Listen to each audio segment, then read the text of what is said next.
Chapter 6. The first thing on the agenda was to check his car. Some strange metallic object stuck out of the mud about 5 meters from the crushed vehicle. Ava approached and dug it out. "At least now I know what happened to my phone," Nash said when she handed it to him. He tried to turn it on, but not even the most advanced technology could survive that much water and mud without malfunctioning. With an exclamation, he threw it through the broken windshield. "It's completely useless," Ava said, with her arms at her sides, contemplative. "I think I already told you that." "And the path," she said, ignoring his comment. "We'll have to wait days before anyone can get here." "I think I mentioned that too." It was true, but she had hoped he was exaggerating. Unfortunately, it was true. They were stuck there, unable to leave. Maybe earlier the situation would have been tolerable, but the fact that he had remembered her, the ridiculous figure she had made it unbearable. And what embarrassed her even more was that he had seen her pink underwear. Why couldn't she get that nonsense out of her head? Probably because of the intimacy they were forced into. He had slept on the floor, spent the night with her. He had eaten her food.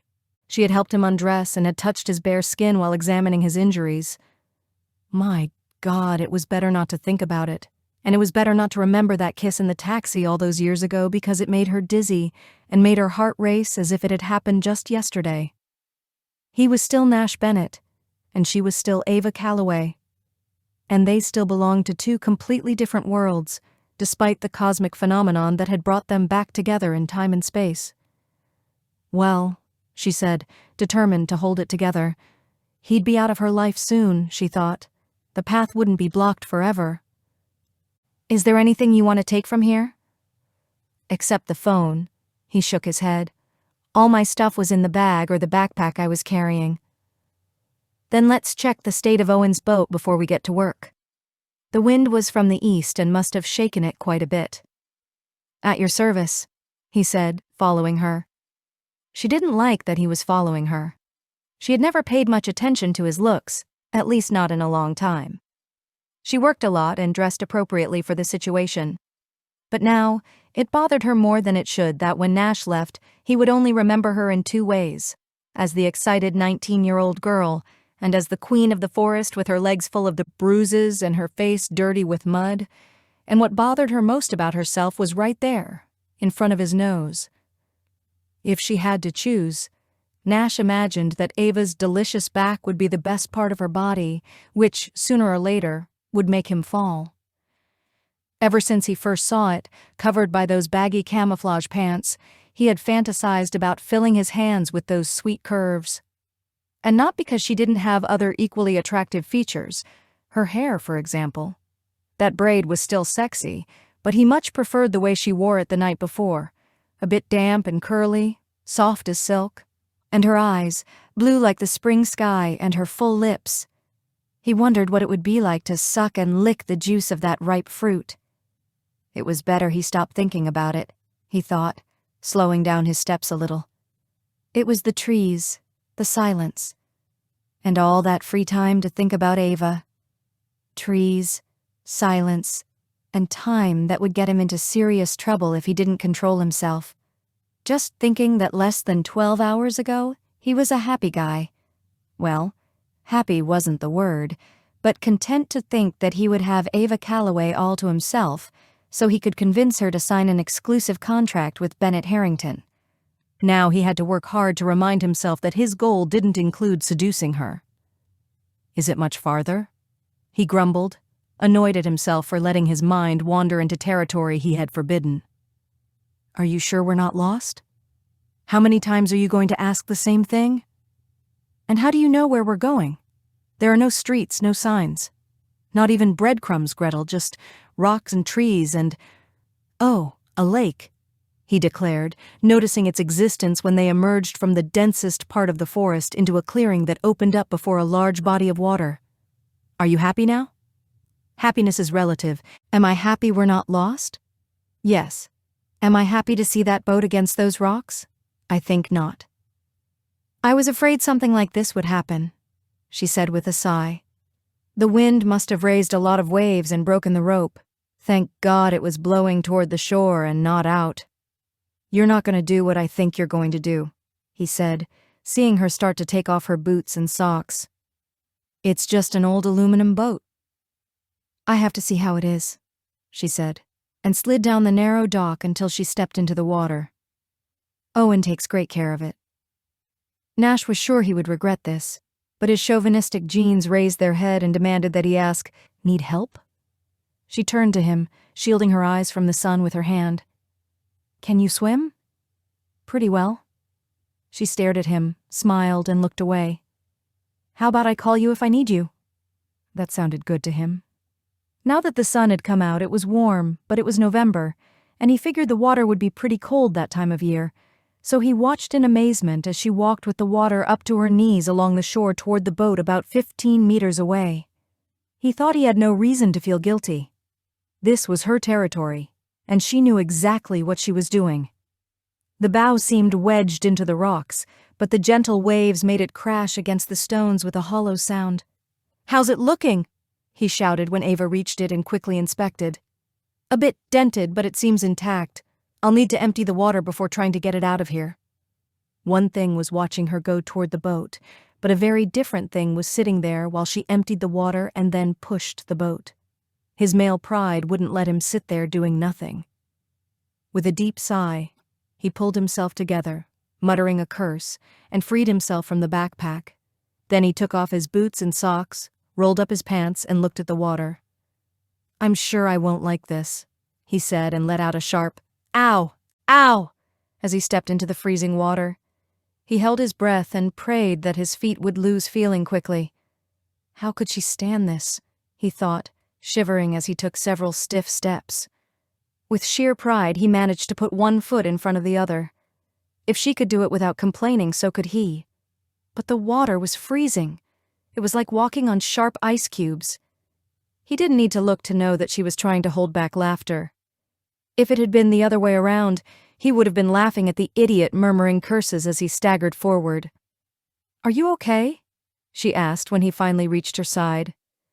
"Never better," he lied, gritting his teeth. "Thanks for the help." "No problem," she said, feeling like she was going to hell with all the lies. "What do I do?" "I've emptied most of the water while you were coming, but I think it's still stuck on the rocks. Can you help me push it back?" Of course. It was a relief to get out of the freezing water, but his legs felt like two logs. They refused to move on dry land. Of course, the soles of his feet weren't completely numb, so he felt every rock digging into his bare feet as he moved toward the bow. "Okay," she said, grabbing the starboard edge. "When I count to 3, lift and push." He gripped the bow edge, planted his feet firmly, and waited for the signal. When she counted to 3, he pushed with all his strength. When the boat started moving, he moved too, or at least the top half of his body. The result was an instant baptism. Upside down, swallowing water, he floundered like a freshly caught tuna in about 30 centimeters of icy water. His life flashed before his eyes, and so did his obituary. Tragic end for the multimillionaire magnate of the publishing world. Drowned in 2 inches of water, just a few meters from a boat. He felt a pair of hands lifting him by the shoulders and sitting him up. "Are you okay?" He took a moment to catch his breath, and even longer to look into her amused blue eyes, which, in his opinion, didn't show enough distress. He wiped the water off his face and saw her barely contained joy. "I'm glad I made your day," she said. She covered her mouth with her hand, trying to hide a smile, or maybe a look of guilt. "You weren't stuck, were you?" she asked when she realized what had happened. "You were messing with me." "It seemed like you wanted to help," she said, shrugging her shoulders, "and you felt obliged to give me a chance." "Your wishes are orders." She shrugged again, her eyes sparkling. "All right," he forced a smile. "That was fun." "I thought so," she said, offering a cautious smile. "And you handled it well. I won an award for that in school. Help me up." He extended his hand. She hesitated for a moment, but then grabbed it firmly. "And now it's your turn, darling," he said, and she immediately understood what he was planning. Before she could pull her hand away, he gave it a tug, and she fell on top of him with a yelp. "Don't you dare!" she screamed, even before he pressed his palm to her forehead and dunked her face into the water, as she deserved. Ava emerged, coughing and spitting out water. She pushed her hair from her face and wiped the water away with her hands. Beside her, cold but smug, Nash smiled triumphantly. "All right," she admitted. "I deserve that." "I think so." She wasn't sure what had driven her to do that. Well, actually, yes. Her pride had been hurt ever since he brought up the memory of that kiss in the taxi 12 years ago, and her pride demanded revenge. So when she saw him approaching cautiously through the water, she decided that it was time for sweet retribution. It wasn't enough that he had to endure the cold water and the painful, difficult walk over the rocks. "Now you can call yourself a real adventurer," she said, improvising a reason for her actions as she saw him trying to get up. "Oh, so it was a rite of initiation?" he said sarcastically, not really believing her words. Water was dripping off his body as he reached out to help her stand up. She grabbed his hand, stood up, but he let go of it, making her fall back down. "Oh, sorry, my hand must have slipped," he said, though he didn't seem at all apologetic. "Want to try again?" She surprised him by accepting his hand once more. As she stood up, she slipped a foot between his ankles and gave a strong tug, sending him tumbling forward with a loud splash. This time he managed to turn himself around without help. Sitting in the water up to their waists, they glared at each other in anger. "Look, if you do that again," he warned. "What? Are you going to leave me here on my own to get back to the cabin?" she asked. "Oh, I see you're playing dirty, huh?" he said, sensing the veiled threat. "Let's just say I know when I'm at an advantage," she said, standing up, but he grabbed her arm and pulled her back down next to him. "You're not the only one with an advantage here," he said quietly, and his gaze softened. She looked down. The wet shirt left nothing to the imagination. It clung to her breasts and highlighted her nipples, hard and erect. Ava knew that the cold water wasn't the only reason for this. Nash had a part in it too. She swallowed and made an effort to look him in the eyes again, just before he pulled her towards him and kissed her. Big mistake. But he was so angry at her, so cold, and so aroused that he didn't care about the consequences. She felt incredible. Her hips pressed against his body, her breasts like diamonds against his chest. Her lips were cold from the water and firm with protest. But when he grabbed her chin and coaxed her to open her mouth for his tongue, he found a soft, warm wetness. He stopped thinking, stopped shivering. He could only focus on the feeling. With a deep moan of pleasure, he lifted her, sat her on his lap and, forgetting about the cold water, threw himself into the kiss like it was free fall. It felt like falling like a stone, devouring her like an ice cream, savoring every second, absorbed in the explosion of flavors, textures, and sensations. The only thing on his mind was satisfying his desire. He didn't care about getting even when he ran his hand through her hair and tucked it behind her wet braid to rest her head there so he could deepen the kiss. He wasn't thinking of revenge when he pressed her onto a huge erection that defied all theories about the effect of cold water on male sexual arousal. And when she moaned and opened her mouth wider, starting a game with his tongue, the pleasure he felt had nothing to do with payback, but with the desire they both shared. Sweet. He knew it would be sweet. All those years he'd remembered the exuberance of their kiss in the taxi, longing to feel it again ever since. Her passion was just as he remembered, and even more so. Despite her inexperience, she was guided by intuition when they took the kiss to a deeper level, one that could easily end with them naked and very happy, or drowned in 1/2 meter of water. Someone needed to start using their head, and it seemed like that someone was him because she had wrapped her arms around his neck and was making soft, erotic moans of desire. With his heart pounding in his chest, he lifted his head with a groan and kissed her quickly again when she followed his mouth with hers. "What if we go to the cabin?" he whispered, caressing her neck and pressing his forehead against hers. She shuddered and stared at him for a second before jumping back. "What's going on?" she asked, horrified. She ran her hand through her hair and, to his disappointment, pulled at her shirt, peeling it off her chest.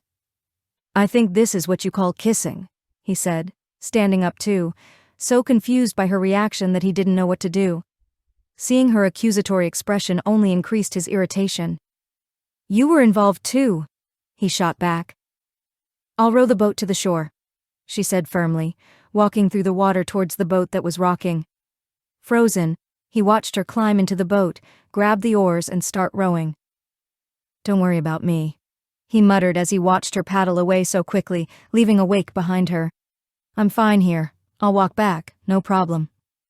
What was her problem?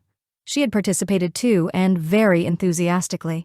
And now he was angry too. So angry that he hardly noticed the stones digging into his bare feet as he staggered toward the shore. Angry with himself for kissing her. Angry at her for being angry with him. Angry at fate for making him run into a woman who should have stayed in his past, just like she wanted. He didn't like having these feelings for Ava. He didn't want to admire her courage or recognize that what he had felt for her all those years ago was what had kept him from having serious relationships since. He wanted her. But more than that, he wanted that contract signed. At least, he tried to convince himself of that. No more kissing with Ava Calloway. No more imagining making love with her on Owen's huge and noisy bed. Chapter 7. It was a long and silent walk to the cabin. Ava would never admit, at least not in front of Nash, that the shivers she felt were due not only to her cold, wet clothes, but also to the kiss he had given her. She was furious with herself for being so foolish, powerful. That was the word that came to her mind when she thought of him and his incredible mouth, his active tongue, his hands that caused an incredible ache and warmth, making her throw her arms around his neck and hold on to him as if her life depended on it, and as if she were drowning in a sea of need. She needed to get away from him before she suggested they continue where they had left off. "I've changed my mind," she said abruptly when they arrived. "I'll take the photos alone." "All right," he said without looking at her. She didn't know if he was angry or smiling, but it didn't matter to her. She needed to set some distance and decide how she would treat him from then on. After quickly changing her clothes, she grabbed her camera and backpack and went into the forest. How ridiculous, she thought, as she stepped over a fallen tree. It was all her fault. She had been the one who mocked him, who humiliated him, and now she was complaining when he got back at her. "You were asking for it," she murmured, then decided to slow her pace. With the noise she was making, she'd scare off any potential subjects. She had gotten what she deserved and now had to deal with it. She would have to live the rest of her life with the memory of that incredible kiss, and his suggestion that they go to the cabin and finish what they had started. Moreover, she realized, as she ventured deeper into the forest, she would have to face him at the end of the day. Knowing perfectly well that she also wanted to finish what they had started. Time, distance, and space had worked. It was what she always needed to sort her thoughts, Ava thought as she returned to the cabin several hours later. She didn't think clearly when she felt pressured, and Nash had been putting that pressure on her for almost 24 hours. Her solitary walk in the woods had helped. She hadn't taken any photos, but she had gained a new perspective on the matter. The incident with Nash hadn't been serious, just a momentary instinct triggered by adrenaline. He was probably as regretful as she was for getting carried away, she decided as she entered the clearing where the cabin stood. She would apologize for mocking him and suggest they forget the incident. It was easier to think of it that way. It was a general term that took away its significance. If she thought of the specific details, like his warm and eager mouth covering hers, the feeling of the strong column of his neck under her hands, the size of his erection. She let out a moan. How she wished she could stop thinking about the details. What was happening to her? She should have already forgotten about that kiss. "In the same way you did 12 years ago?" she murmured. She had no excuse. Hadn't she already learned the lesson? Men like Nash Bennett didn't take women like her seriously. Men never took her seriously. She'd had 1 or 2 serious relationships that had lasted until she realized that the commitment they had in mind meant she should give up her dreams for theirs. It offended her that they didn't see her as an equal and didn't take her work seriously. She'd been deeply hurt, and found it easier to focus on her photography. It was her way of avoiding emotional complications, like what was happening with Nash. Because something was happening, whether she wanted to admit it or not. She stopped a few steps from the cabin entrance and inhaled deeply. What did it smell like? Food? She looked at the open windows. The breeze made the curtains ripple. A light was shining over the sink. Light? Well, at least something good had happened. If the electricity was back, they'd surely clear the path soon, and he could return to the city and leave her alone in the one field she controlled. Work. Alone. Without the distractions he had caused her. That's what she wanted, wasn't it? That's right, she thought, trying to ignore the sense of loss she felt in her chest.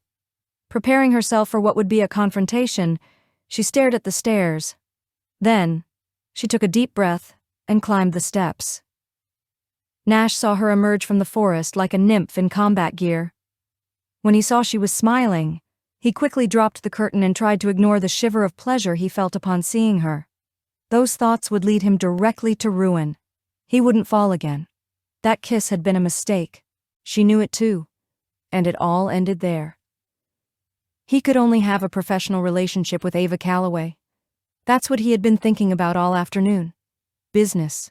He needed the contract, not an affair, although he had no doubt that the second option would be far more pleasant.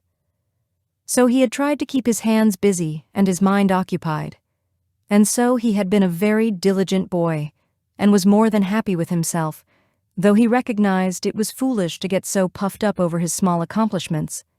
The only thing he had done since he arrived from the city was put his foot in it, so doing something right made him happy. He had many surprises for Ava. Not that he wanted to impress her, he thought. What he wanted was to regain his image of competence. He hurried to sit at the table, reading an old book on the West he had found on one of the shelves.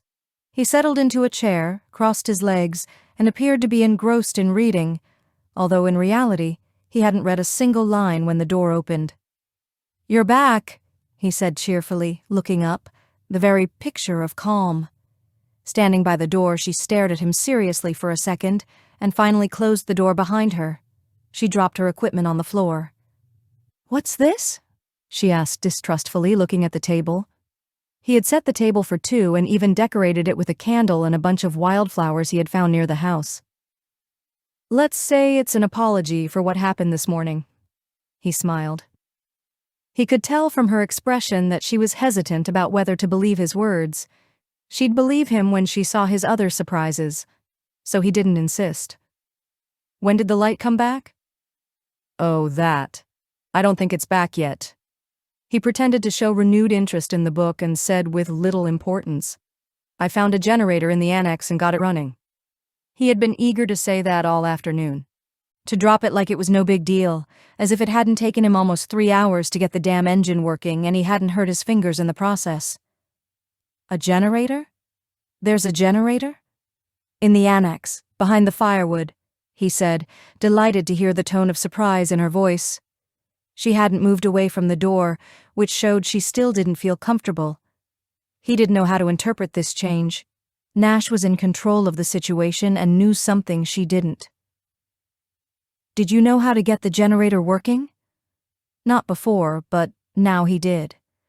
He hoped he'd never have to do something so complicated again in his life.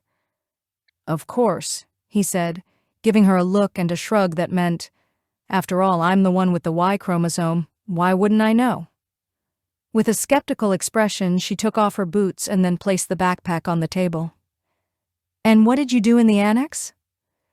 "The firewood was running out, so I went to get some logs. I also cut a few more." "I'm such a virile man, you know." She looked at the stove and he hid a smile when she stared at the neatly stacked firewood. "Oh, and I put some food outside, so the deer would have something to eat when they start coming. Is that okay?" His hand froze when he was taking a bottle of water out of the backpack. "You fed the deer?" He shrugged again, pretending to be engrossed in the book. "I figured you'd be tired after a long walk, and rowing," he added, finally looking up to give her a smile. She stared at him, perplexed, confused by all this kindness, which was exactly what he wanted.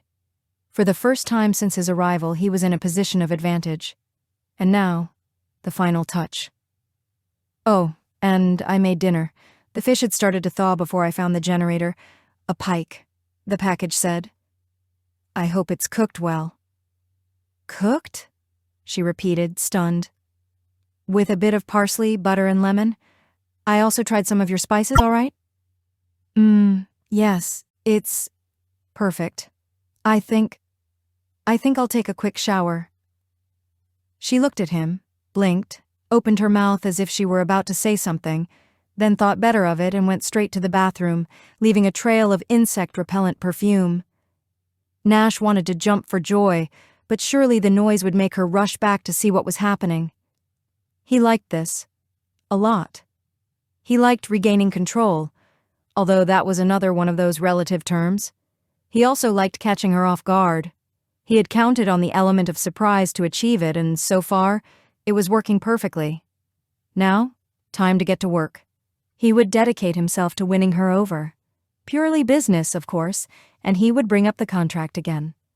While they ate the fish, she hadn't had to cook. He had to admit, the food smelled lovely. Yes, indeed. He was back in control of the situation. He wouldn't get into dangerous territory again. He wouldn't kiss her, nor even think about kissing her. He also wouldn't think about that body, soft and voluptuous, nor her golden hair, nor her mouth, made for kissing. He stopped abruptly, took a deep breath. Enough. Full stop. There was too much at stake to let everything go wrong now. 15 minutes later, when Ava opened the bathroom door, Nash realized he was lost. My God, the floral scent coming from there was so feminine, so seductive. He felt like he was slowly losing control. When she emerged from the tiny bathroom with her wet hair loose and her beautiful tanned face clean and radiant, he felt the earth opening up beneath his feet. She had put on a pair of old, worn jeans that clung to her lovely curves. The top was red, thin, and turtleneck. And it was tight. Not as tight as the jeans, but enough to show off her amazing breasts that she always tried to hide. He already knew what it felt like to have them pressed against him. He knew they were full and tender, and he knew the shape of her nipples when the cold made them hard. He wished he knew what they looked like when they were hard with desire. He was completely lost. Looking at her like this, he could only think about what he would find in the bathroom. Would she wear pink lace or satin now? Red like her shirt? Pink like her lips? Black like his mood? He was completely lost. More than lost. Her appearance was tender, accessible, and insecure, from her head to her beautiful bare feet. Contract, he thought. Control, business, important business. Do you feel better? He asked, struggling to maintain a polite distance. Much better. She searched through a drawer in the dresser and found a brush with which she began to comb her hair. His gaze was hypnotized by her movements, the brush running through her long, wet hair, her breasts pressing against the fabric of her top as she raised her arms, the curve of her back and the roundness of her buttocks as she leaned forward, throwing her hair to the front to brush the nape of her neck. What did he have? He had been with many women who, unlike Ava, made an effort to be seductive and sophisticated, women who knew that art, women who wouldn't feel hurt after a brief adventure, something he wasn't going to have with her. I think the fish is ready, he said, trying not to panic. He would simply continue with his plan and focus on convincing her to sign the stupid contract. I found some lettuce, so I made salad too, and I put some potatoes in the oven. She straightened up, and her glorious hair fell down her back like a waterfall. Fixing her eyes on him, she squinted, and for the first time since entering the cabin, made no effort to hide her reaction. What's all this for, Bennett? What's all what for? He asked, placing the salad on the table. All this, she gestured around the cabin. Cutting and bringing the firewood, feeding the deer, making dinner. It seems none of that is your jurisdiction. She was absolutely right. Except for the dinner part, everything else seemed as strange to him as the feelings he was trying to fight. He put on a burnt, dirty oven mitt and took the fish and potatoes out of the oven. Jurisdiction, A word I haven't heard in a long time, he muttered. She stared at him and crossed her arms. His eyes shifted to her chest like a laser beam. With a deep sigh, he looked away and met her eyes. I admit, he smiled, the woods aren't really my thing, but just so you know, I'm an excellent cook. It all started with a food magazine I did an article for years ago, and it turned into a hobby. All right, I'll accept. But he set the platter with the fish in the middle of the table and pulled out a chair, inviting her to sit, hoping she would sit on his lap. Why did I bother with the other things? The silence with which she answered him told him he'd hit the mark. He shrugged and sat down, serving the dishes as he spoke. You may find it incredible, but I'm not used to feeling incompetent. It puts me in a bad mood like I was this morning when I pushed you into the water. It's my way of soothing my wounded pride and apologizing for throwing you in the water. I may have gone a little too far. Yeah, she said, hesitating, then scooted her chair closer to the table. Since you're so kind, I'll apologize too. For misleading you. I was wrong. She looked down at her hands, clasped in her lap, and shrugged. My pride was a little hurt too. All right. The moment had come to smile generously, adopt a conciliatory expression, and change the subject to talk about something else, like the contract. But his pulse had quickened when she sat next to him. Should I also apologize for kissing you? He asked suddenly. She looked up quickly. She seemed as tense as he felt, and, if he wasn't mistaken, she was just as excited as he was remembering that kiss. She swallowed, moistened her lips, and then lowered her head toward her plate. The fish looks delicious, she said. He sat in silence for a moment. He knew she was right. It was better if they didn't talk about that kiss. And yet, he felt an inexplicable sense of loss. Enjoy your meal, he said, picking up his fork to eat. Ava had woken up at dawn, as usual. More than 3 hours ago, she had fed the deer and then developed the film in her makeshift darkroom in Owen's garage, and had thought about the night before. Nash had been the perfect gentleman. He even washed the dishes after dinner, which really surprised her. It was also fun when she beat him at cards again, and he hadn't provoked her, not once. After saying goodnight, he had gone into his sleeping bag and fallen asleep immediately. Should I also apologize for kissing you? His question had haunted her all night. How cowardly it had been not to answer him. With a sigh, she placed the photographs she had developed on the kitchen table. Forget it, she murmured, looking at the photographs. Finally, she managed to lose herself in the images. They were the ones she had taken of Kieran the day Nash had arrived. She was focused, very happy with what she was seeing, when Nash entered the cabin. I think we'll have to ration the use of the generator, he said, drying his hands with paper towels.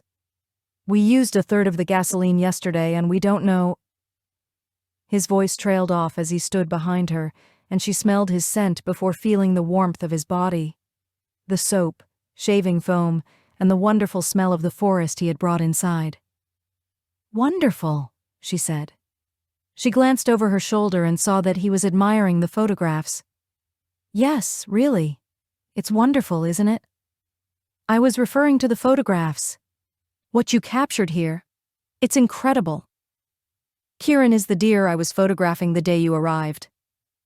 How did you develop these photographs? Do you have a digital camera, a computer, and a printer hidden somewhere?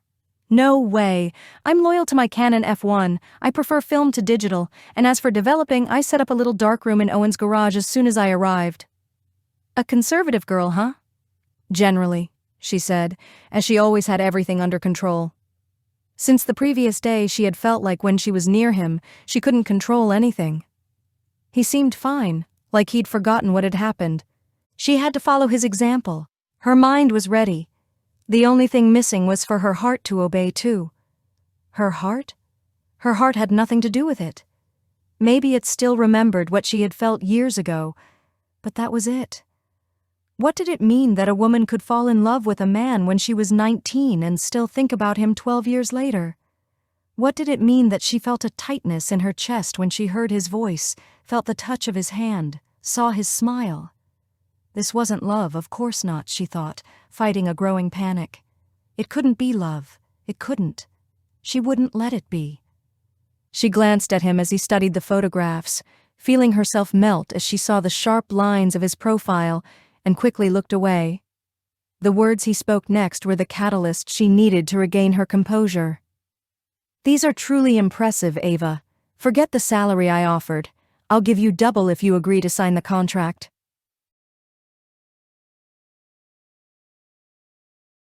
Chapter 8. After his shocking second proposal, Ava found it easier, she told herself, to maintain an emotional and physical distance. For the next few days, she managed just that. Nash wasn't looking for romance. He was still busy with work, focused solely on signing her, which was the only reason he was there. And the kiss? Well, that had been a moment of impulse, a mistake, an anomaly. The financial security he offered was tempting, especially as they sat in a blind made of rocks and pine boughs, waiting near the last spot she'd seen Kieran, hoping for his return. Yes, the salary was tempting, but the allure of being around him was stronger, so she stuck to her resolve. "You don't have to sit here, you know," she whispered when he fidgeted. "I'm used to it. My muscles are too. Yours aren't." "Trying to get rid of me, Calloway?" he whispered back with a grin. Ava had been trying for an hour, but the man was as stubborn as the gum Jason Kimball had stuck in her hair in 6th grade. The close quarters were getting to her. She couldn't move a toe without brushing his knee, couldn't lean forward without nudging his shoulder, couldn't turn her head without bumping his nose. At least she didn't have to breathe in the expensive aftershave he always wore, which smelled so masculine and sensual. She'd told him point blank that if he joined her on a shoot, he was to wear no obvious scents. "Scares away the deer," she'd explained, though, truth be told, the scent affected her in a much stronger way. "I can't imagine," he murmured aloud, more to himself than to her. Sunlight filtered through the towering pines, casting flickering shadows across his face. Her heart skipped a beat, and she took a deep breath to steady herself. "Can't imagine what?" "Living out here. 40 years? Is that what you said? Owen has lived out here for 40 years? More like 60. How did he stand the solitude? The quiet? I mean, yeah. After being here a while, I do see the appeal. It's beautiful. The air, so pure, but..." He stopped and shook his head. "It's so remote. How could he not get lonely?" "You need to meet him," she heard herself say. "Then you'll understand. Owen's very self-sufficient. He reminds me of my grandfather Bennett. Take charge, content, confident. And it's not like he's out here 24/7, 365 alone. There are neighbors, family. They visit him. He visits them. But he's tied to the deer. He loves the deer. He doesn't consider them an obligation. He considers them family and enjoys their company. No games, no demands except the obvious. Food. And a safe haven."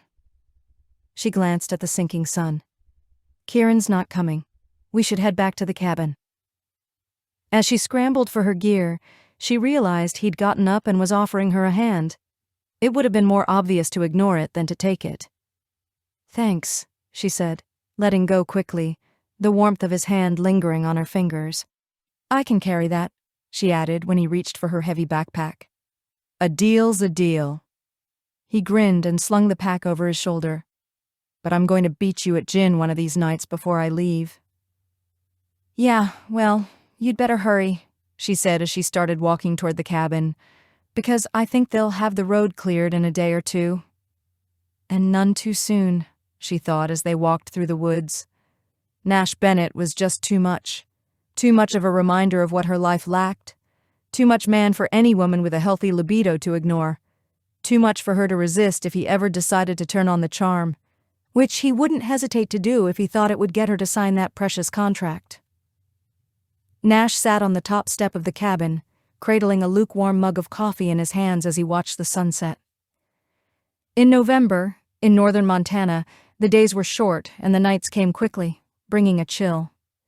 In the last 15 minutes, the sky had shifted from brilliant apricot and red gold to soft lavender and maply gray. When the door opened behind him and Ava stepped outside, dusk was nearly over, and the night was settling in gently. The first glimmer of the North Star appeared, low just above the tree line. An eggshell moon, waning from full, drifted through wispy clouds and bathed the coming night in a dreamy glow. "It's been so long since I've seen anything but a city sky at night. I'd forgotten how beautiful it can be," he said, aware of her standing behind him. He glanced over his shoulder and saw her cross her arms beneath her breasts, tilting her face to the sky. "It's definitely one of the perks of my job. I recognize the crickets, but what else am I hearing?" She listened for a moment. "Night songs," she said softly. "Just night songs. Night songs, I like that." He stood, setting his mug on the porch railing. She looked so young standing next to him. So beautiful. He'd stopped flirting a couple of days ago because he realized it would lead him straight into trouble. So he'd worked hard to maintain a professional distance. So had she. And they both knew that. He saw her shiver, realizing it wasn't just the cold. Sexual tension had its own life, its own signs. The subtle shifts in gaze, the reflexive flinch to avoid a touch, the too quick laugh, all trying to cover the yearning beneath the surface. They'd both been playing the avoidance game for too long. He was tired of fighting his instincts, tired of avoiding her, tired of dancing around what he really wanted. He had another kind of dance in mind tonight.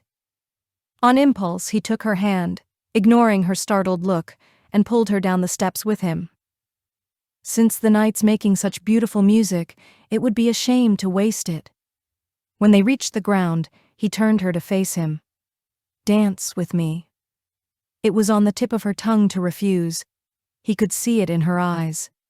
But he also saw the longing, and that was the answer he chose to accept. Before she could collect her thoughts, he pulled her into his arms, moving to a slow, swaying rhythm he could hear in his head. She must have heard it too, because when she decided to give in to the moment, she moved with him as if they'd been practicing these steps for years. They swayed together for several moments, getting used to each other's presence, the feel of each other, the scent, the electric pull between them. "What are we doing?" she asked carefully. "Just dancing, Cupcake. Just dancing. Let's leave it at that. For now." Around them, night settled in like a blanket. He pulled her a little closer. "Why is it," he murmured, as he lifted her hands to drape them around his neck, "that I've spent my whole life acting on knowledge and calculated actions, and in just 3 days I'm relying on impulse to lead the way?" He wrapped his arms around her waist, pulling her closer, his palms pressing against the small of her back, his fingers spread across her slim hips. "Maybe it's the fresh air?" she suggested softly.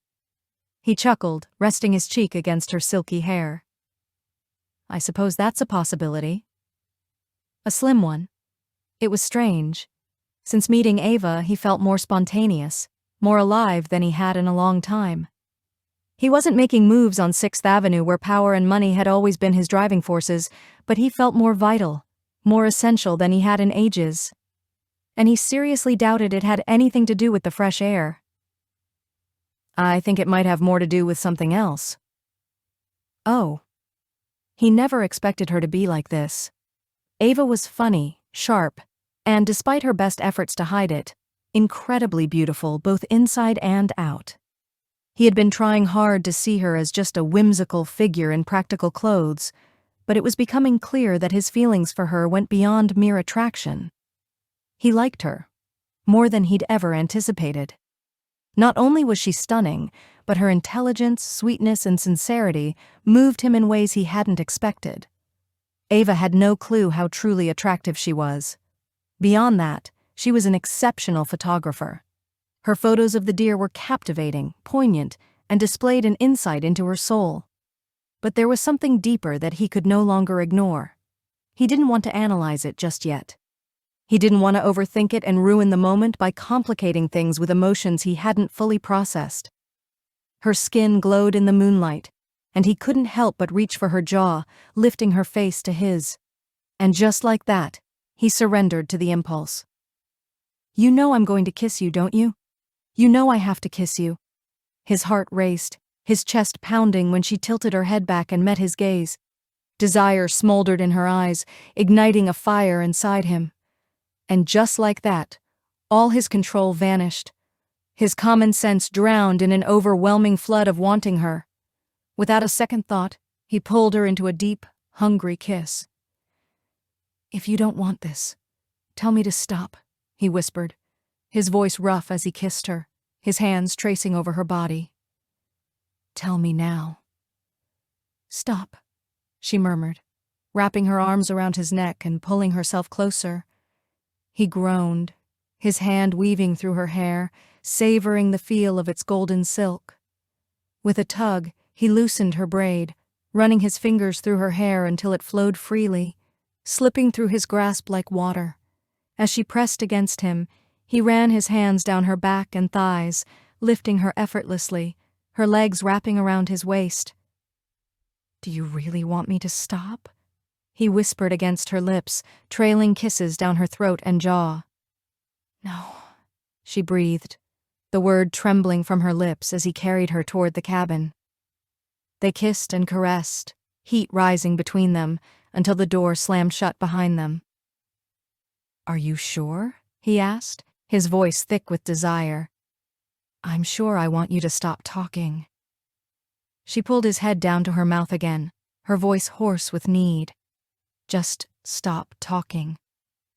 Her hands did all the talking now, her body speaking louder than words ever could. When his knees hit the bed, they both tumbled onto the mattress. He braced himself above her, keeping his weight off her, his body pressing her gently into the quilt. "This is insane," he murmured against her neck, breathing in the scent of her hair. "You're talking again." She tugged at his shirt, pulling it from his waistband. "I can think of much better things for you to do with that mouth." He groaned and rolled, helping her with the buttons of his shirt. "Now you," he said, lifting himself enough to shrug off his shirt. She was a vision. Sitting on his lap, her hair wild around her face, her cheeks flushed, her lips swollen from his kisses. Without hesitation, she pulled her sweater off, tossing it aside, revealing black lace and sheer fabric beneath. His pulse quickened, his body aching for her as he took in the sight of her. Her bra, black, sheer, clung to her breasts, and the sight of her nipples straining against the fabric nearly drove him mad. "Sweet Ava," he whispered, unable to wait a second longer. He leaned in, his mouth closing the distance between them as he took her in his mouth, his hands running through her hair, savoring the silkiness.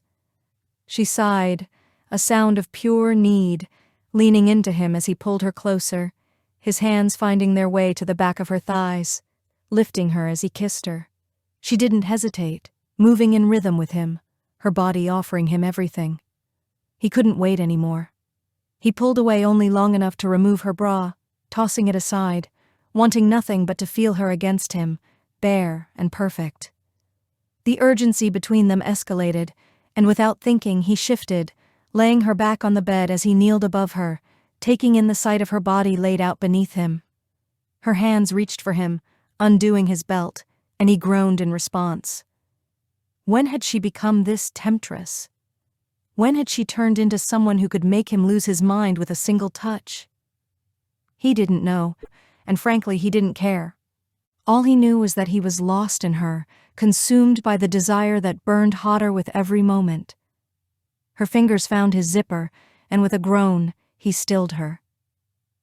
"You don't know how much this is killing me," he murmured, his breath ragged as he kissed her deeply. "But I need to get something." With a last kiss, he pulled away, heading for his bag. He may not have been the most prepared guy, but tonight he was grateful he hadn't left home without protection. When he returned, she was already undoing her own zipper. "No," he said with a grin, planting a knee in the mattress at her side. "Let me do that." Her smile was small, but knowing, and she let him take control. She raised her arms, letting them fall at her sides, waiting for him to continue. He tossed a packet on the bed, savoring the sight of her, and then took his time, peeling away his clothes as he watched her, enjoying every second. When his fingers reached for her zipper, everything else disappeared. Here's a rephrased version of the passage. Ava couldn't help but think, as she gazed up at the handsome, naked man above her, that his kisses were like fine wine. For a woman used to the simplicity of water, it didn't take much to get drunk on them. And for someone who had spent most of her life drowning in water, the temptation was impossible to resist. She had known that from the very beginning, 12 years ago, when he'd given her a taste of his kiss in the lake. She had known it when she'd returned to the cabin, finding him sitting at the table, even though she'd convinced herself that water was all she needed in her life. Even then, deep down, she had known she was lying. Now, as his strong hands unzipped her jeans, sliding them off slowly, as his lips pressed gentle, teasing kisses on the skin he exposed, as his tongue traced the line of her navel, she knew she couldn't lie anymore. She wanted it all. The fantasies she'd dreamed about him over the years, the sensations his touch stirred in her, the satisfaction her desire for him craved, all the wine he was offering. It had been far too long since she'd felt like this, and she knew, at least for tonight, she deserved this. This was about mutual need, and that was enough. She lifted her hips with a soft sigh as he slid her jeans down, then off, opening her legs with abandon as he lowered himself between them, his breath a burning heat through the thin fabric of her black lace panties. With anyone else, she would have hesitated, would have said no. But not with him. She knew him. She had known him in 1,000 fantasies, in dreams that felt more real than the waking world. She trusted him to guide her to places she had only ever imagined, and she wanted to go there now, with him. He opened his mouth over her, stirring a deep need inside her, his growl telling her how much he wanted her, how much he loved the feel of her. When he tugged off her panties, she thought she might lose herself in the sensation. One touch of his tongue, and she was soaring, embarrassed by how quickly she felt herself unraveling. Nash. Breathless, she reached for him, wanting to push him away, but he was having none of it. He caught her hands, pushed them aside, and lifted her to him with firm, loving hands, his mouth never stopping its delicious work. And oh, it was everything she had imagined. She gave in to the pleasure, to him, as he took his time, driving her higher and higher until she was lost in a powerful, perfect orgasm, her body shaking with release. When she finally regained her breath, he kissed his way up her body, lingering on her breasts before capturing her lips again. He tasted of passion and of her, a sweet blend of what they had just shared. Then, after pulling away long enough to take precaution, he returned to her, his body sleek and powerful. With a single, smooth thrust he filled her, and she welcomed him in, the sensation overwhelming her. Their bodies moved in perfect rhythm, the bed creaking under their shared passion, and again they reached the heights of desire even higher than before. "Please, Nash, please." She whimpered, clinging to him, unable to form a coherent thought as her body surrendered to the intensity of their connection. Then, with one final deep thrust, he buried his face in her hair, groaning her name as though she was everything to him, and she, in turn, lost herself in that moment. "You're smiling," Nash murmured, his hand gently caressing her bare hip. Ava turned her head to look at him, the cabin dim in the soft light from the wood stove, his features lit by the warm glow. "Is there something you want to share?" he asked, noticing her smile growing. Ava felt no embarrassment, no shame. She had just experienced something incredible, and for the first time in a long while, she felt alive. They had made love again after their first passionate encounter, enjoyed each other, and then found themselves in the bed, tangled together, exploring each other once more. It had been amazing, and she didn't feel tired or self-conscious. Instead, she felt exhilarated. His hand was caressing her body, sending little shivers through her as he watched her. "Not going to tell me?" he teased. "Why I'm smiling?" He nodded, and she laughed softly. "I was thinking about inadequacies." When he frowned, she added, "A couple of days ago, you mentioned not being used to feeling inadequate.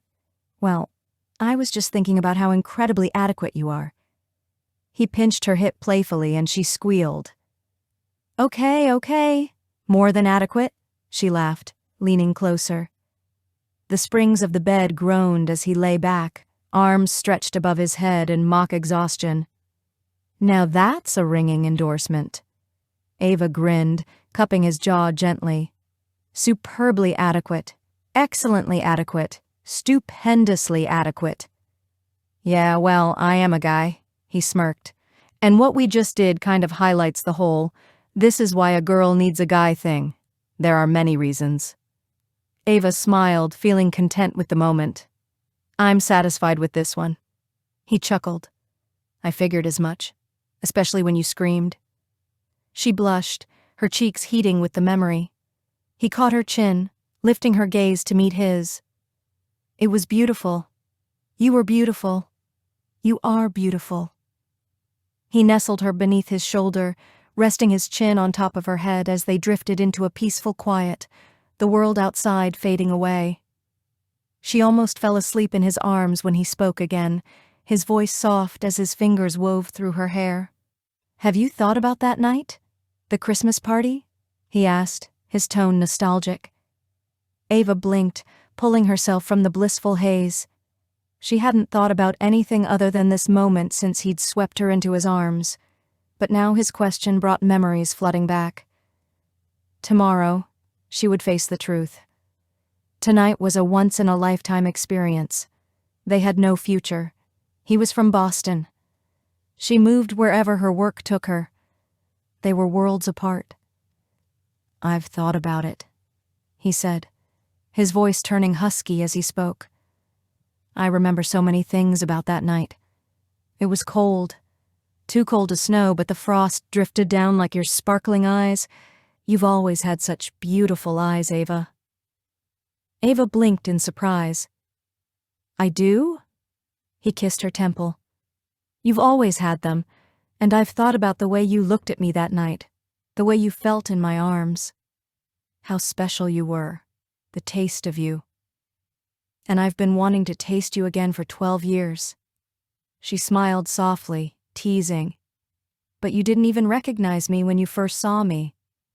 He chuckled, burying his face in her neck. Well, you've changed a lot. Plus, I was on a mission. I was focused on that. Ava went still, the thought that had been gnawing at her slipping out of her mouth before she could stop it. If this is about the contract... Whoa, he interrupted, lifting his head to look at her with intensity. At first, yes, I won't lie. Everything was about the contract. Feeding the deer, cooking dinner. It was all part of the deal. But now...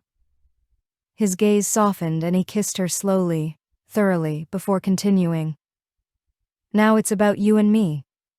There's some unfinished business between us, Ava, and it's been waiting for 12 years. She stared up at him, stunned. You really thought about me all that time? His smile was tender, and his eyes sparkled with affection. I did. And when I saw you again, I promised myself I'd kiss you, just to prove that no kiss could have been as good as the one we shared that night. Ava felt her heart race. And was it? His voice thickened with emotion. It was even better. And you, Ava, you are incredible.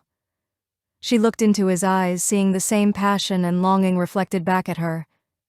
Nash. He pressed 2 fingers to her lips, silencing her. His touch was soft, like a promise.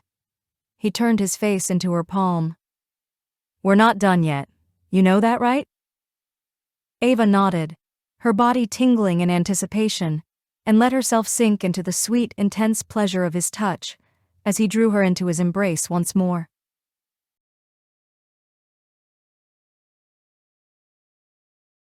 Chapter 9. When Nash woke, daylight streamed through the cabin.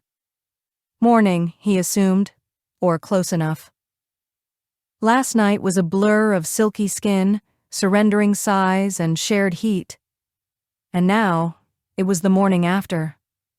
Rolling onto his back, he dragged a hand across his stubbled jaw, briefly wondering if he'd scraped her soft skin in the process. Then his mind took a sharp turn, straight back to making love to her. The bed still smelled like her. Like them. He rarely found himself in a woman's bed the next morning. He made it a point not to let that happen. No cozy morning after talk, no lingering over coffee, No illusions about him sticking around.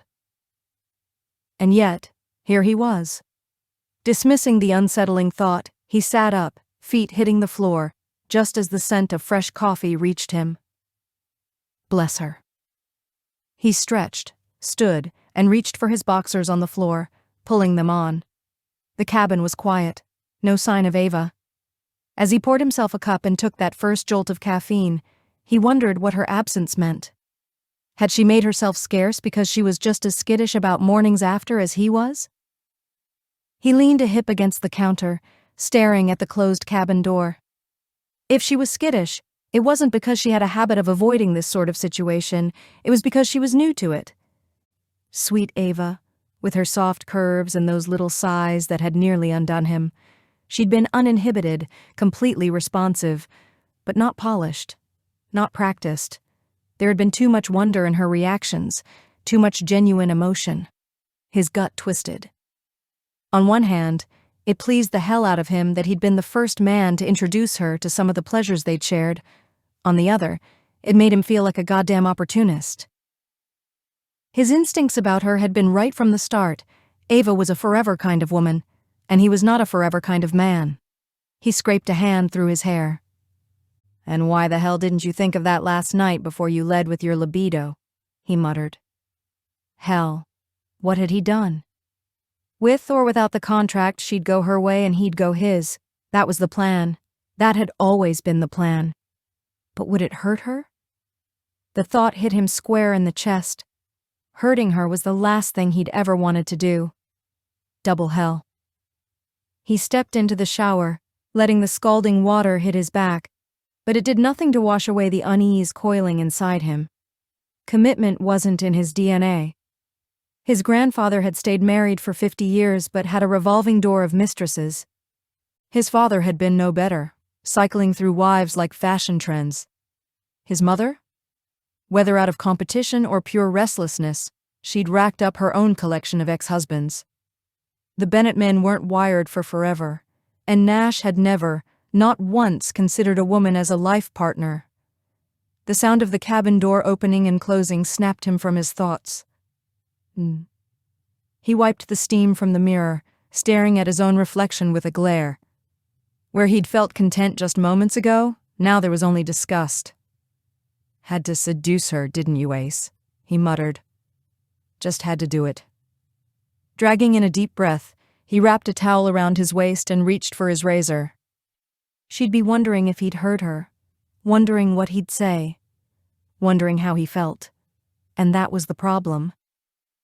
There could be no them, and for the life of him, he had no idea what the hell he was going to say when he faced her. Ava heard the water running in the bathroom and exhaled in relief. Temporary relief. She had no idea how to be blasé about this. Mornings after weren't something she had much experience with, and she had never experienced a night like last night. Her cheeks burned. The heat spread to her fingers, her toes. She had gone to bed with Nash Bennett. She had made love with Nash Bennett, and it had felt like love. Of course it wasn't. It couldn't be. He was skilled, that was all. He knew exactly how to make a woman respond. A fresh spark of desire ignited low in her belly at the memory of his wickedly talented mouth. Oh, he knew exactly how to make a woman respond. She had never been a screamer. But then, she had never been with him. He had whispered that it was beautiful. That she was beautiful. In the cool, clear light of day, all she felt was foolish. Foolish for falling for him 12 years ago. Foolish for carrying a torch all this time. Foolish for letting last night happen with no more provocation than a look from those smoldering brown eyes. The only thing more foolish would be letting herself fall for him again. Thank God that hadn't happened. A faint ache settled in her chest. On a worried breath, she crossed to the sink to wash her hands. The phone rang just as the bathroom door swung open. Startled, because it had been silent for days, or because seeing Nash dressed made her think about last night, she jumped. "Hello. Owen Sinclair's residence." "Hello, little girl."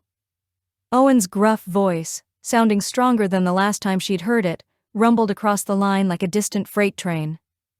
Owen! Relief flooded her, and she gripped the phone with both hands. How are you? Bored to death. That's a good sign. Damn right. I'm fit as a fiddle, but they won't let me out of here for another week. Something about cardiac rehab. Some lame excuse to squeeze more money out of my insurance company. She smiled at his grumbling. I'm glad they're taking good care of you. So, what's going on out there? Haven't heard from you in a while. She explained about the storm knocking out both power and phone lines. Figured it was something like that. You find the generator and get it running?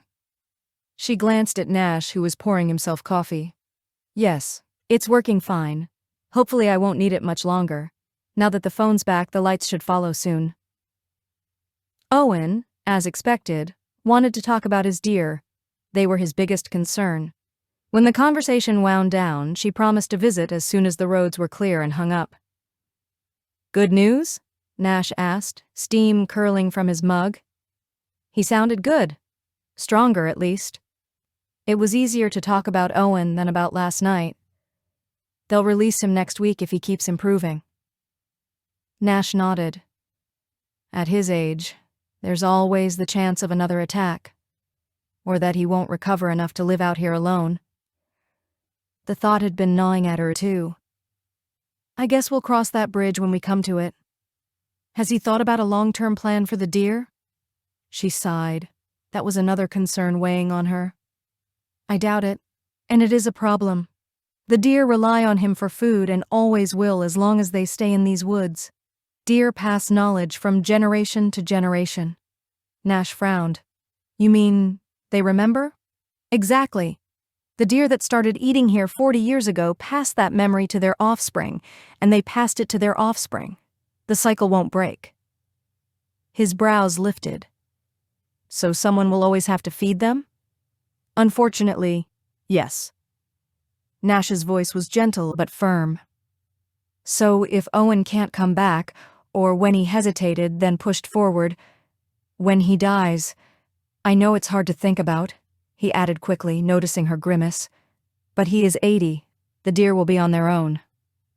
Or not, she said quietly, finally voicing the thought that had been weighing on her.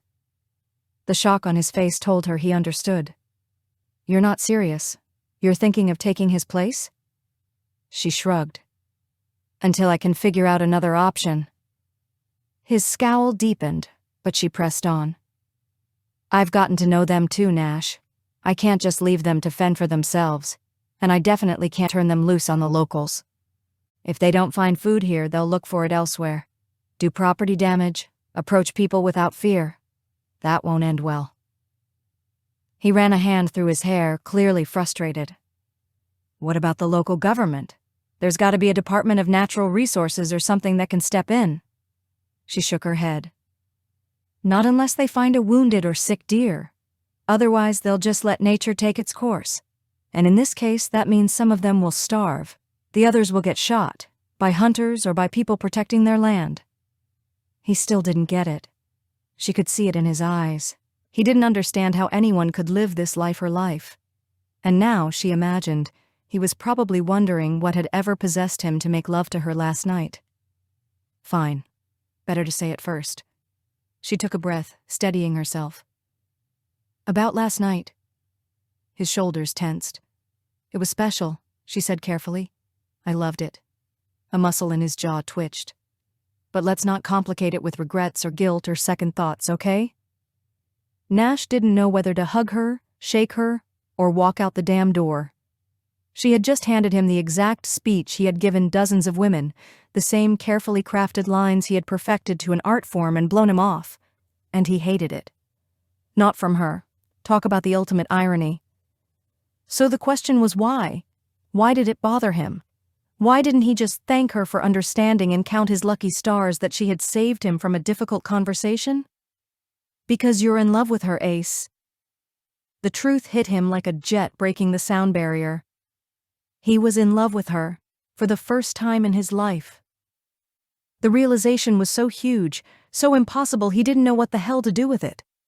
All he knew was that he had to get out of there. Now, I'll, check on the generator, he croaked and bolted for the door.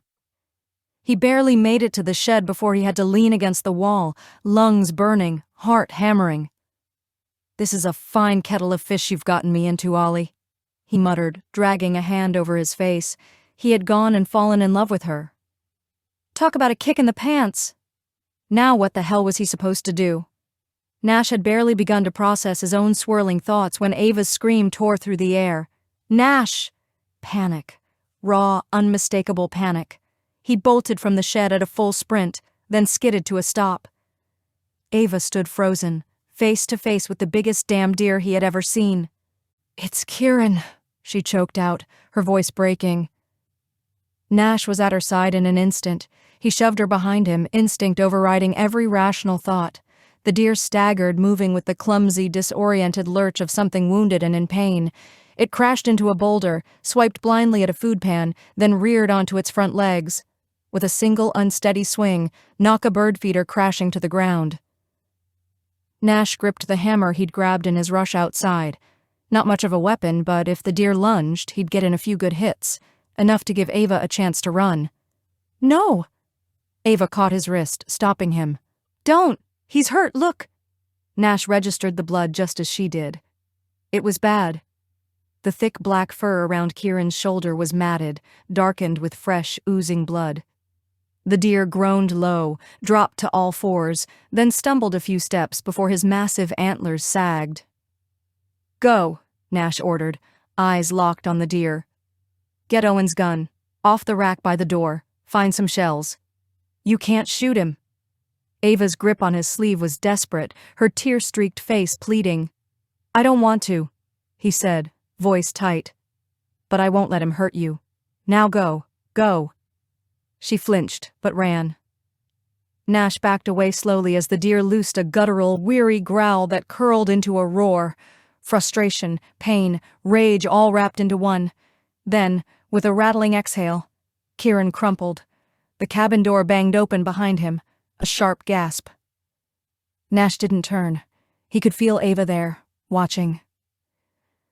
Though the air was cool, sweat slicked his back. He edged forward cautiously, eyes scanning the deer's labored breathing, the sluggish pulse of blood seeping into the dirt. Kieran was dying. Ava knew it too. "We can't just let him die." Nash clenched his jaw. Short of a miracle, there was no other option. Then he looked at her. The anguish in her eyes, so raw, so visceral, ripped through him like a blade. And he couldn't take it. "Find an emergency vet," he said suddenly. "Owen's gotta have numbers. Tell them they'll need a chopper. Tell them it's worth their while. Double their fee if they're here in an hour." She was gone in an instant. Nash crouched beside the deer. His mind screamed at him to keep his distance, but he ignored it. The deer's breath was rapid and shallow. Shock. If he didn't slow the blood loss, Kieran would be dead before help even had a chance. "All right, big guy," Nash murmured. "Just you and me now." The deer wheezed, made a sound eerily human. Pain, exhaustion. "That's her word, not mine," he muttered, barely breathing as he shrugged off his shirt. "No critiques necessary, all right?" He pressed the balled-up fabric to the wound. The deer jerked. Nash's stomach flipped. His hands trembled, but he pushed harder, blood soaked through the fabric, hot and thick. Behind him, Ava's voice. "They're coming." He hadn't even heard her return. "Towels," he rasped. "Now."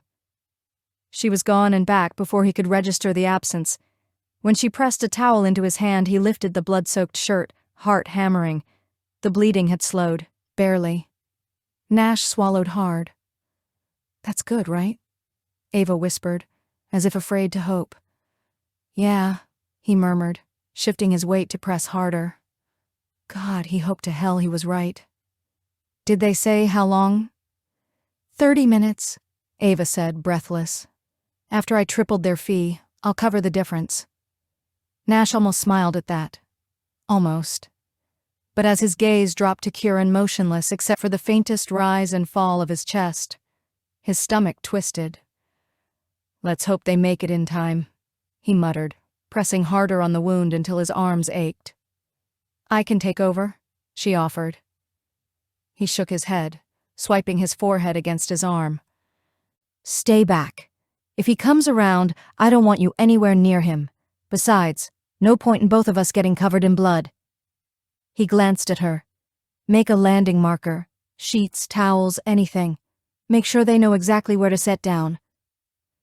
She hesitated, then ran toward the cabin. A mosquito whined by his ear, landed on his sweat-slick skin. He let it bite. He didn't dare shift his grip. His hands trembled with exhaustion, his shirt soaked through with sweat and blood, when the unmistakable whoop-whoop-whoop of helicopter blades shattered the silence. Even then, he didn't let go until the vet's assistant was there to relieve him. Now, all they could do was wait. The odds are slim, the vet had said, but we'll do our best. They'd come via a Department of Natural Resources chopper, a forest ranger at the controls. Once Kieran was stabilized, Nash helped load him onto a cattle sling, winching him into the hovering aircraft. Now, he and Ava stood watching the helicopter disappear over the treetops, bound for Wisconsin, where a zoo hospital team was waiting. If he makes it, it's because of what you did, Ava said softly. Nash lifted a hand to push damp hair back, then caught himself. His fingers were stained with dried blood, so was his chest, his pants.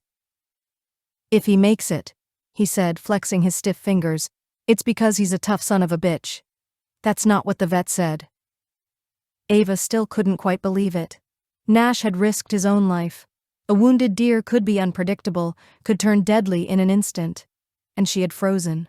She'd panicked while he had acted. He shrugged. The DNR guy, Joe, right? He thinks they might get a lead on who shot him if they recover the bullet.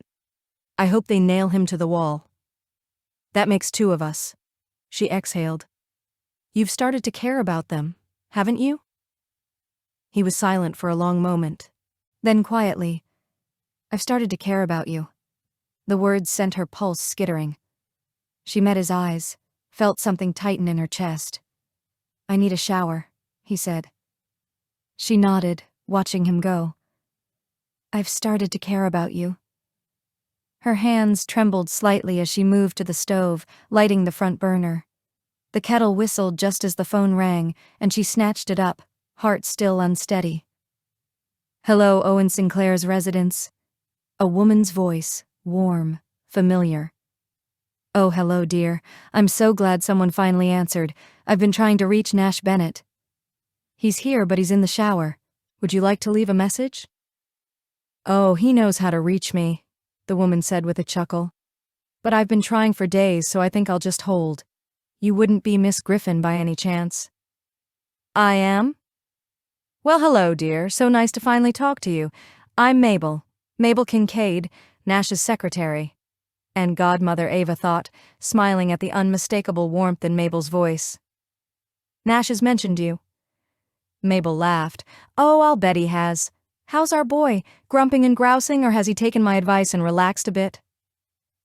Ava hesitated, listening as the shower shut off. Footsteps. The bathroom door swung open, revealing Nash, toweling off his hair, a knot tied low on his hips, water still glistening on his chest. She swallowed. A little of both, she murmured. He caught her staring. Something flickered in his eyes, something that made her breath catch. She held the phone out. It's for you, she said, voice quieter now. Your secretary. Ava turned back to the stove, focusing on the kettle. She didn't want to intrude, but she couldn't help but overhear his side of the conversation.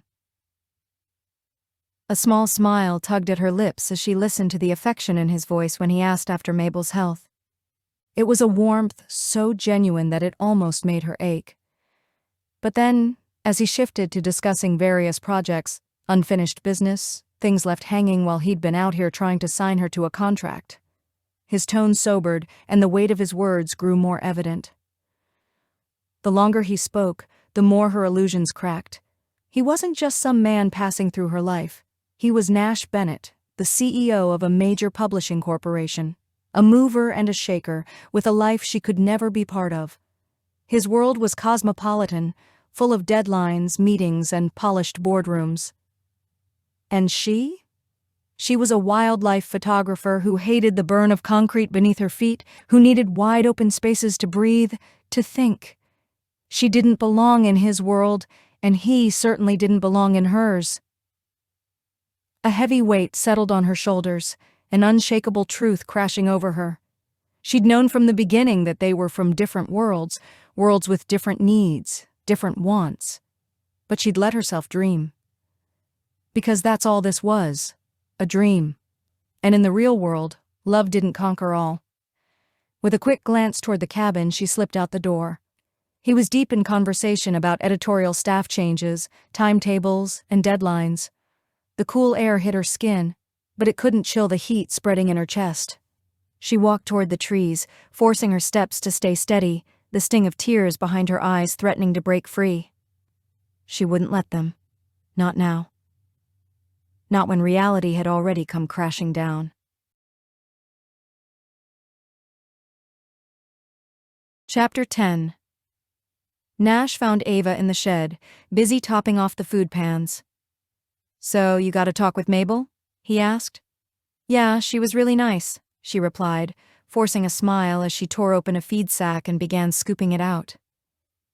But Nash noticed something was off. She was much quieter than usual. "Is something wrong?" he asked gently. She shook her head. "I'm just lost in thought." "Is it about Kieran?" Before she could hide it, a tear rolled down her cheek. Nash stepped closer and softly cupped her shoulders, turning her to face him. "Hey, it's okay. Kieran is strong, he'll pull through." She took a shaky breath and snuggled closer to his chest. "Yeah." They stayed like that for a long moment, holding each other. He thought about how fiercely she cared for those she loved, and how much he loved her in return, almost from the start. Wanting to hear it spoken aloud, he finally said, "I love you, Ava." She froze, and the silence that followed was filled only by her uneven breathing and a distant hum that almost sounded like thunder, even though the sky was clear. After a while, she pulled away, brushed her hair back, and stared down at the shed's floor. "Clearly, you don't know how this goes. I say I love you, and then—" He gestured for her to respond. Slowly, she shook her head. "It feels pointless."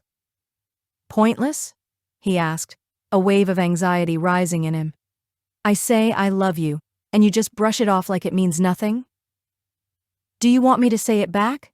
she snapped, her voice tinged with anger and her cheeks flushed. "Fine, I love you, all right? But what's it really for?" He blinked and managed a confused laugh. "I imagined us, living happily ever after." "And where would that be? Boston?" His frown deepened as he began to understand. "Your world is the city, Nash. Mine is here or anywhere far from all that chaos," she said softly, her voice full of resignation. "We're just too different. Even if we wanted to meet halfway, I'm not naive enough to think it's possible, and neither are you." Her blue eyes pleaded for a moment as the sound of machinery grew louder outside. "Can't you see? We naturally belong in separate worlds. Any attempt to merge our lives would be setting ourselves up for failure." Even though her words were hard to swallow, he knew she was right. Still, he couldn't let go of his feelings. "Do you really have so little faith in us?" he asked. Looking tired and defeated, she replied, "I'm not sure love alone is enough. Let's be honest. Even if it could work, we've only spent 4 days together, and 2 of those were fighting. What we feel now might change once the initial excitement wears off." Gently, she touched his cheek. "I'm sorry." Then, without another word, she opened the shed door and walked out. He was left speechless, knowing deep down that while she was right about almost everything, his love for her would never fade. Feeling bruised and uncertain, he stepped outside and noticed a bulldozer and bucket truck clearing the road. If fate were speaking, it would say your words were an omen, he thought.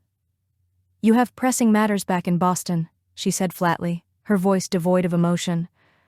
"I'll let the boys know you need a ride back to town." "Stop worrying about me, kid. I might be old, but I'm still kicking." Owen wasn't wrong. She was overdoing it. Ava knew it deep down, yet she just couldn't help herself. He'd been home for 4 days now. Every day he grew a bit stronger, but the heart attack had clearly taken its toll. He'd lost weight, still carried that pale look from his hospital stay, and tired far too quickly. "If I didn't fuss over you, who else would have someone to complain to? Imagine how boring that would be for you." Owen grumbled in his own way. "Makes you wonder how I ever managed to live alone all those years with you ladies acting like a flock of hens." In truth, he was only teasing, deflecting by ribbing Astrid. Ava knew deep down that he secretly enjoyed the visits from the spirited elderly woman, especially when she brought healthy casseroles, fresh vegetables, and fruit. Overall, things were looking up. Owen was home again. The Wisconsin Zoo reported that Kieran had taken a turn for the better and was expected to recover. The bullet hadn't hit anything vital. It was the blood loss and shock that had caused the biggest issues. With some time and a bit of luck, they planned to rehabilitate him and return him to Owen's sanctuary. Meanwhile, the DNR had a promising lead on the person who'd been out hunting off-season. Ava had just sent her latest batch of photos to her agent, who was now fielding bids from several wildlife magazines. Everything was going great, on paper. Life was fine, and yet, she felt miserable. Nash had been gone for 2 weeks, and every day since she'd longed to chase after him and apologize for being so scared of her own feelings. She blamed her insecurity, believing they could eventually find a middle ground.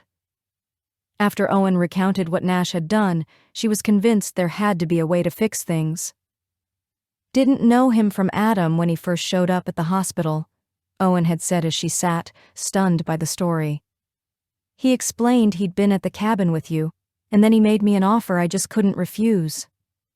Apparently, Nash had offered Owen triple the value of the property, a lifetime lease, and even a plan to set up a wildlife sanctuary for the deer.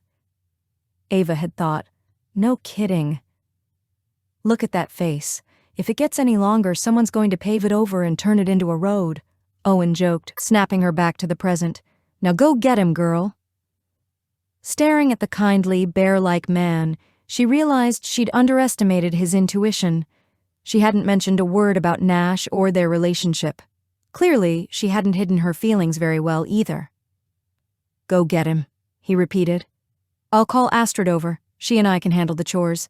And once I'm tired of her lectures on healthy food and moderate exercise and give her a good-natured kick, I'll be back to my old self. Now go on. Go set things right." He was right. She needed to fix things. She just hoped it wasn't too late. Wrapping him in a hug, she teased, "You're not about to kick her to the curb. You know a good thing when you have it, and you do like her." Owen snorted in reply. With a smile, she promised, "I'll be back," before dashing off to grab a few essentials for her backpack. Nash could still smell mosquito repellent in his sleep, on the rare occasions he actually slept. It had been a week since he'd left Montana. 7 long days of trying to convince himself that he was better off, that he belonged here in the city, where the steady pulse of traffic dictated life, not the whisper of wind through the trees or the glow of the moon, not the pull of a blue-eyed blonde he couldn't shake from his mind no matter how hard he tried. If only he could stop thinking about her, about the way she'd looked at him with unguarded desire, about the warmth of her skin beneath his hands, about that damn mosquito spray of all things. The familiar scent drifted to him again, and he scowled at his own imagination. He was sitting in his high-rise office on downtown Boston, not in the woods. The door creaked open. "Not now, Mabel," he muttered, not even glancing up. "It's not Mabel, but if this is a bad time, I can wait." His head snapped up. And there she was. Ava. Wearing her usual camo shorts, her knees scraped up, smelling faintly perfectly of mosquito spray. She was the most stunning thing he'd ever seen. There he was. Ava's heart clenched as she took in the sight of Nash, sitting behind his sleek desk, looking polished, powerful, and yet exhausted, haunted. His designer suit and tie couldn't hide the weariness in his eyes. He was the most beautiful thing she'd ever seen. If this is a bad time. No, it's fine. He was watching her like he wasn't sure if he should get up, stay put, or bolt for the door. In the end, he stayed frozen, still the master of his own carefully controlled world. He reminded her of Kieran, the wild deer who had no idea fate had linked them together. Two powerful males from two separate worlds. If nature could bridge that gap, then surely she could find a way too. "You bought Owen's land," she said, cutting straight to the point. "Before you flew back to Boston, you went to the hospital and struck a deal paying 3 times what it was worth.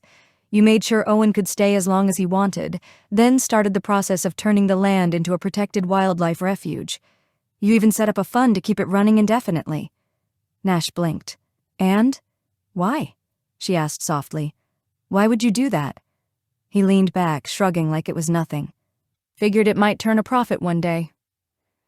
She stepped closer, searching his face for the truth. She needed to see love there. Needed it more than she'd ever needed anything. "I think you did it because you're a good man." "That's a terrible rumor. No idea how it started." "I think you did it because you fell for the deer just like I did. I think you did it because you love me." His throat bobbed with a swallowed breath, and for a second, his mask slipped. Then he forced a scowl. "I believe I mentioned that once before. You still pushed me away?" Her chest ached. "Yeah, well, I never claimed to be the smartest person in the room." Nash laced his fingers together and rested them against his mouth, studying her. "Is that why you're here?" He was testing her. Fine. She was ready. "I'm here to apologize. For letting my fears make decisions for me, for not trusting you, for assuming you wouldn't accept me exactly as I am." His expression barely changed, but something flickered in his eyes. She'd hurt him. Badly. "I'm so sorry," she whispered. "I was so afraid of opening myself up, of letting myself believe in someone who might let me down. But you're not that man, Nash. You're steady, you're true, and I trust you, with everything I am." The breath he let out sounded a lot like relief. "I was an idiot for leaving without fighting harder for you." She smiled through the emotion clogging her throat. "Guess that makes 2 of us. 2 stubborn, insecure fools in love." She met his eyes. "I love you, Nash." He shut his eyes for a beat, then opened them with a slow, breathtaking smile. "Why don't you come over here and say that again?" She didn't hesitate. Moving around the desk, she slid onto his lap as he pushed his chair back. Wrapping her arms around his neck, she grinned into his deep brown eyes. "We can make this work. I finally see that. But it's going to take both of us." "There was never a doubt in my mind that we could," Nash said, his voice quieter now. Then, after a pause, he admitted, "But you should know. I'm just as scared as you are. I don't know if I'm built for the whole forever and always thing. I've never really believed I had what it takes to give someone a future." "I'm not just someone," she murmured. He chuckled, resting his forehead against hers. "You've got that right, Cupcake. And you're not the same ruthless businessman who showed up in Montana thinking he had life all figured out." "That's true," he admitted. "I thought I needed a high-stakes project to snap me out of the rut I was in. Turns out all I needed was you. Someone who makes me want to be the best version of myself." "You already are," she said simply. His arms tightened around her as his fingers slid into her hair, the teasing gone from his voice. "God, I missed you." A lump rose in her throat, but as always, Nash had a way of keeping things light just when she needed it. "We can talk about what an amazing guy I am later," he said with a wicked grin. "Right now I need my hands on you. All of you." Before she could react, he lifted her off his lap, grabbed her hand and all but dragged her toward the office door. "Cancel my afternoon meetings," he called out to Mabel as they breezed past her desk. Mabel, grinning, raised an eyebrow. Want me to go ahead and clear tomorrow's schedule too? She asked, shooting a knowing look at Ava. Nash laughed, hitting the elevator button. That's why she's the best. Always one step ahead of me. As soon as the doors slid shut, Ava wrapped her arms around his neck, whispering against his lips, "I know exactly what you need." Then he kissed her, deep and unhurried, and for the first time in a long time, everything felt exactly right. Ava laughed as Nash lowered the privacy screen in his limo and pulled her into his arms. They kissed like teenagers all the way to his Back Bay co-op, hands roaming, mouths hungry. "There's only one thing keeping me from making love to you right here and now," he murmured, dragging his lips along her jaw, pressing her back into the soft leather seats. "The ride is too damn short, and I plan to take my sweet time with you." "That works out perfectly." She knotted her fingers in his hair, pulling his mouth back to hers. "Because I've got nothing but time." When they reached his co-op, Nash barely got the door open before tugging her inside. She caught glimpses of bold colors, gleaming chrome, and tall, slim windows, but all that really registered was the feel of his hands tugging her shirt tails free from her shorts. "I thought you said something about taking your time," she teased, laughing as he fumbled with the buttons on her shirt. "I believe that's called nitpicking," he muttered. "And we've got all afternoon, and all night, and all day tomorrow," she added. "And a lot of time to make up for," he said, his voice low, his eyes dark and hot. "Starting now." He finally freed the last button and let out a low, appreciative sound. "Pink. Thank God." His fingers skimmed the lace of her bra. "Do you have any idea how many times I've thought about you in pink lace and nothing else?" "How many?" she asked, unzipping her shorts and sliding them down her hips, revealing panties that matched. "Too many." His breath hitched. He reached for her. "Come here." He bit her bare shoulder gently, then kissed the scrape on her knee, the bruise on her arm. "Any other spots I should kiss and make better?" "Here," she whispered, touching a spot just beneath her jaw. "I really need a kiss here." He was happy to oblige. "How about here?" he murmured, guiding her backward onto the bed, following her down. He pressed his lips to the hollow of her throat, nipped the ridge of her collarbone, then nuzzled under the lace of her bra. She shivered. "Oh, yes. There, more than ever." His eyes met hers as he unhooked her bra, then bent over her, taking her nipple into his mouth. After that, it was all sensation, deep, overwhelming, breath-stealing. His mouth was everywhere. His hands skimmed her bare skin, sometimes a soft caress, sometimes an urgent demand. "I love you," he whispered, trailing kisses lower. A fire burned through her. "Nash, please. I need you down here with me, and I need you out of these clothes." He laughed at the frustration in her voice, and she loved the sound, loved the way he looked at her as he shrugged off his shirt. "That," he said, unbuckling his belt, "can be arranged." "You better believe it can." She helped him with his zipper, then waited. What felt like forever, until he shed the last of his clothes and joined her on the bed. Heat against heat, skin against skin. Her hands traced the muscles of his back, fingers memorizing the shape of him. She ran her fingertips over the shadow of stubble along his jaw, breathing him in. "You feel so good," she whispered against his throat. "And you feel incredible." She cupped his face, pulling him down for a kiss that was slow, deep, consuming. Then he flipped onto his back, lifting her above him. His fingers explored her, teasing, stroking, setting her on fire. As he reached for protection in the nightstand, she wrapped her fingers around him. "I want your babies," she murmured. His breath caught, his eyes darkening with something deeper than desire, and when he finally lowered her onto him, their bodies became one. He reached for her breasts, kneading them reverently as she moved over him, setting a slow, sultry rhythm.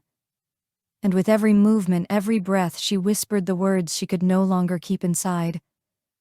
"I love you. I have always loved you. I will always love you. I can't get over how beautiful it is up here. Nash smiled at the delight in Ava's eyes as she took in his rooftop garden. My contribution to the ecosystem. So, there's a little nature boy in you after all. I guess there's a little something in all of us, he said, walking over and pulling her into his arms. He couldn't resist. She looked ridiculously adorable in his white dress shirt. His and nothing else. Her bare skin still warm from his touch. And he couldn't wait to get his hands on her again. She sighed contentedly, resting her head against his chest. You know, he murmured, pressing a kiss to the top of her head. There are over 500 species of wildlife in Franklin Park. I heard that, she said coyly. Sounds like a dream job for a wildlife photographer. His expression turned serious. He set her slightly away from him, his hands firm on her arms, his gaze locked on hers. We can make this work, Ava. I won't be able to go with you on every assignment, but when I can, I will. She smiled. Well, since you'll be the one assigning them, you'll always have a heads up on where I'll be. That is, if your contract offer still stands. Love. It shone in her eyes, bright and undeniable. Don't do that for me. I'm doing it for us, and because I don't feel the need to be freelance anymore, I'm strictly a team player now. He crushed her into a fierce hug, making her laugh. You're going to break me if you don't ease up. I love you, he said, kissing her soundly. And just so you know, you had another 24 hours before I came after you. Nice how that worked out, huh? He cupped her face, brushing his thumb over her cheek. How would you feel about building a little getaway cabin by the lake, for when we visit Owen and the deer? Her eyes went soft and misty. I love everything about that idea, just like I love everything about you. How about we head back to the bedroom and you show me just how much? She did, several times before morning. When they finally collapsed in an exhausted tangle of limbs, Nash lay spread-eagled in the center of the bed, grinning up at her. You are insatiable. She propped herself on one elbow, smiling down at him. Where have you been all my life? Waiting, she said softly, and the love in her eyes seeped right into his bones. He brushed a lock of hair from her face. I'm afraid you'll have to wait again, at least another half hour. Unless, she prompted, eyes dancing at the mischief in his voice. Unless you brought some mosquito spray with you. She blinked, confused. Well, that's a new one. Tell me about it. Every time I smell it, I think of you, and it turns me on. She laughed. You are seriously warped, you know that? Yeah, he agreed easily. Crazy, actually. Crazy in love with you. How about we go really crazy and get married? She froze, her eyes widening. Married? You mean it? I've never meant anything more. And you're not going to come to your senses and take it back? Not in a million years. Her smile was instant sunshine. Then yes. Yes, yes, yes, she cried, launching herself into his arms. Perhaps they were just insane enough to work together, he thought as he kissed her. Thank you very much for listening Prelude to Storm audiobook. If you enjoyed it, please give a like and do subscribe to Erotic Thoughts YouTube channel for future audiobook.